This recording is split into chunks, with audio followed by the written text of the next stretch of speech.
સુરત પોલીસે no drugs in Surat city અભિયાન ચલાવી રહી છે ત્યારે એસઓજીની ટીમે બાતમીના આધારે જહાંગીરપુરા પોલીસ મથકની હદમાંથી બાઇક પર પસાર થનારને ઝડપી પાડી તેની પાસેથી એમડી ડ્રગ્સનો જથ્થો કબજે લઈ કાયદેસરની કાર્યવાહી હાથ ધરી હતી।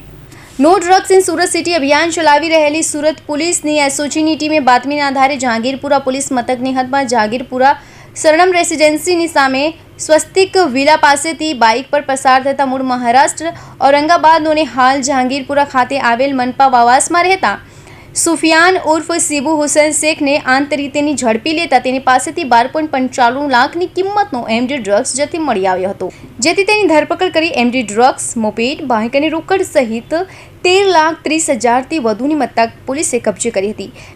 જ્યારે તેની એમડી ડ્રગ્સનો જથ્થો આપનાર અને એમડી ડ્રગ્સ મંગાવનાર ભાગા તળાવ ખાતે રહેતો રિઝવાન ઉસ્તાદ બોમ્બેવાલાને વોન્ટેડ જાહેર કર્યા હતા। હાલ તો એસઓજી આરોપીનો કબજો જહાંગીરપુરા પોલીસને સોંપતા વધુ તપાસ જહાંગીરપુરા પોલીસે હાથ ધરી છે। Bureau report, Hind TV news, Surat.